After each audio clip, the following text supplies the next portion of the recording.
Welcome to episode 2 of Special Message. This is an important series where I just cover some news topics that really hit me, or some topics that I think that maybe I can share my opinion and make a difference, hopefully, in this particular arena, right, of arts and entertainment. Now, there's been a strike going on between SAG, WGA, and all of these movie studios, right? So basically the strike is that SAG is not working with any of the studios. Now, being somebody that I've been SAG eligible for 7 years, probably 7 years, right? So a couple years into my career, I got enough SAG credits to become SAG eligible, and then you can join the union. However, I never felt compelled to do so. There's a lot of reasons for that I don't necessarily want or need to get into, but I just never felt compelled doing a project big enough that I needed to join SAG. And I have even been in movies that have gone to theaters and was already SAG eligible, but I didn't have to sign. So there's some states, it's one of the reasons I moved to Georgia, is you don't have to sign with SAG to be in the larger SAG projects. You can kind of just, you have a right to work. It's a right to work state. So the whole WGA SAG strike against the studios and basically the unfair wages that are being paid on these streaming networks, people not being paid a fair wage up front, and then definitely on the residual side, they're being cut out. Now, I'll give you a really good example of somebody who has been a legend in the stunt space. His name is Mark D'Alessandro. I hope he doesn't mind me using his name. He's one of my very good friends at this point. We call him Uncle Mark. He comes and stays at my house sometimes. He was Stallone's stuntman, Sylvester Stallone's stuntman, for 30 plus years, almost 40 years. So Stallone has made hundreds of millions, and I don't want to, this is comparing apples to oranges, but Stallone has made hundreds of millions, and he's sitting fat and pretty. Amazing career, and I'm not blaming him for that. He's done very well for himself. But Mark D'Alessandro is Rambo. He is the specialist. He is Demolition Man. He's the guy that bungee jumped out of the helicopters, right? He's the guy that got blown up and blown through floors, jumped off of a dam 120 feet below, sliding down a dam into the water, having to get rescued by water teams. So this dude is all of the major stunts that you've seen Stallone do. Cliffhanger, he's the one hanging off of the cliff, right above a helicopter. I mean, this dude is a freaking legend. And now he's got to work 2 jobs just to make ends meet and then do stunt stuff on the side. But at this point, he's a similar age as Sylvester Stallone. So how's he going to be doing these major stunts 40 years later? He should be sitting fat and pretty as well, because he actually was the action hero in all of these movies. And I'm not taking anything away from Stallone. He's incredibly dynamic. He's a major alpha male. He's done a great job for himself. But what I'm saying is why is Mark not getting a similar treatment as Sylvester Stallone, as the guy that is on camera on these major stunts and has been for many, many years? He has over 100 stunt credits. So you tell me why he's not living off residuals. So there has been a major problem for a very long time, especially in the stunt community, definitely for writers, and all of this new media BS from all of these streaming networks saying that you don't get residuals because it's a different medium, it's a different platform. The whole thing is really quite aggravating. But I think I have a solution. The biggest problem is not SAG and the WGA.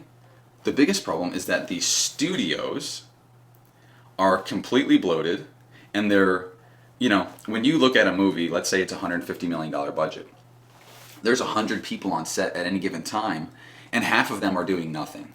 So not only are your movie budgets massively bloated, right? And then you have a star come in, and I'm not going to use any names, but let's say that person is paid 20 million, 40 million, 60 million, and that's not an unrealistic number, because there are some stars that demanded that for several years throughout their career, or on certain films they would demand $60 million. That's an actual real number that somebody got to have fun and play a character in a movie. Again, good for them, nice hustle. However, that bloats your movie budget so much that now they're fighting tooth and nail to get that money back in any way they possibly can, so they cut out residuals for people. So there's a lot of issues with the system, but the answer for everybody is to dissolve the studios. And how do you do that? Well, they have a back library of tens of thousands of movies that are still paying them from streaming and from watching on syndicated television. So how do we cut them out? Well, you just stop working with them for the rest of time. How is that possible? Well, everything goes independent. So those movie studios have enough money to where they invest in themselves now, but still they bring on private investment. So any private investor who wants to invest in film, just go to someone like me, who has creative scripts that are fresh and brand new, and is ready to do those scripts where instead of making $60 million, I would be making a fraction of that, right? And you're like, well, Travis, you're not an A-list star yet. Yeah, but how many movies does it take to become an A-list star? Because people like Jason Statham came out of nowhere, and he became a major blockbuster star in just one or two bigger movies. So when we circumvent the studios, and we circumvent these 20, 40, $60 million paychecks, you cut your budget in probably 1/100th of what you're doing now. Maybe not, 1/10, let's say. So investors, I'm talking to you. I'm talking to people that want to make great, much more creative films. I mean, look at Disney. Look at all these major studios. They are creatively bankrupt. They're making Snow White and the Seven Magical Creatures. What is that? Right? So we got to take these creatively bankrupt, soulless, dead studios and cut them out. So investors, people that want to make great movies, I'm here for you. I have 6 scripts, creative, new, fresh, ready to go. These are turnkey movies. If you came to me with $100 million, I would make $10 million films that looked like they were $60 million, because I have incredible a talent pool that's incredible. I have not just in front of the camera, but behind the camera, the whole darn thing. I got a whole team. I mean, let's make this happen, right? We could cut that budget down 10 times and make a movie that looks exactly the same. And then we create our own stars. We take new talent that actually really loves what they do, are easy to work with and fun to work with, and they'll work their tail off to make a great movie because this is their passion and their love. The love of the craft is still really, truly there. And we'll make them stars.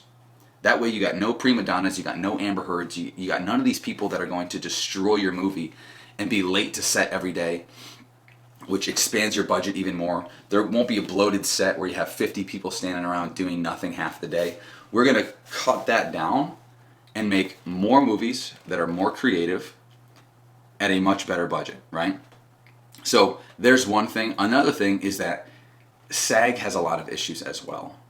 And I may get some backlash saying this, but I never joined SAG because I didn't feel in my spirit like it was the right move. I think SAG has a lot of issues, and I don't think they're actually looking out for their people. Studios could easily win this strike because they think, and we think, that we need them, but we do not. We need to make independent studios and shift all of the money through the investors to those independent studios. So investors, you might be thinking to yourself, if you ever end up watching this video, well, how do I go to these guys and know that they're going to make a great movie?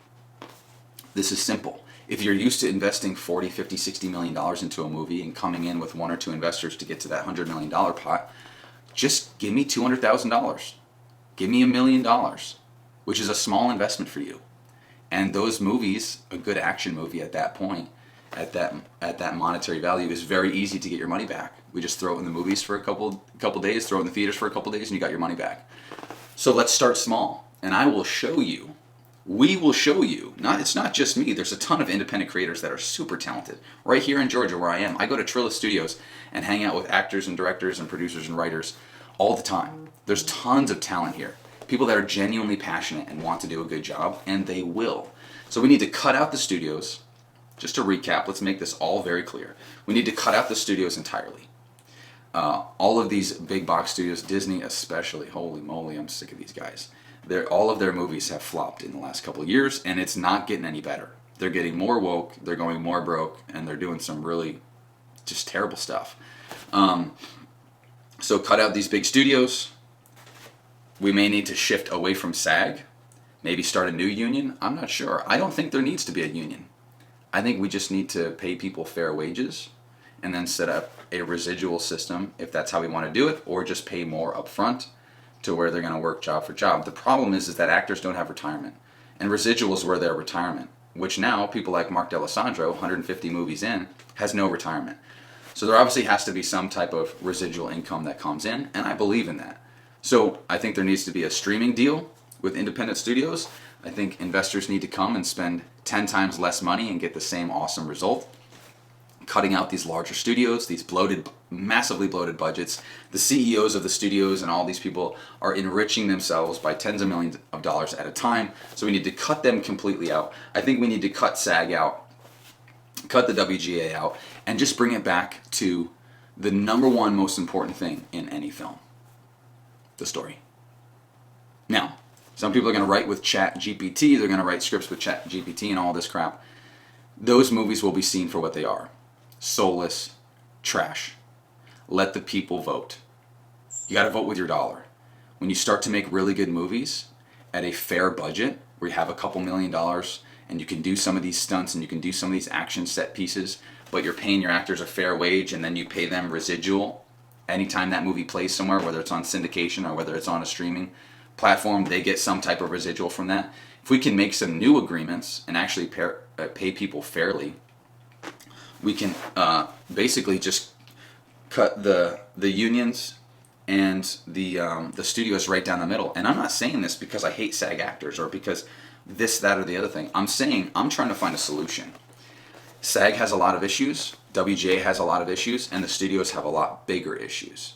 Now, if I were to choose a side on this strike, which I don't necessarily want to do, I definitely would side with SAG because they're not being treated fairly. I would definitely side with WGA because I don't think AI should be writing any scripts. It's going to be soulless garbage. However, if we want to come to a real resolution, we need to cut the big studios out completely, and then we'll see where SAG and WGA can go from there. If they can't play nice, then we cut them out too.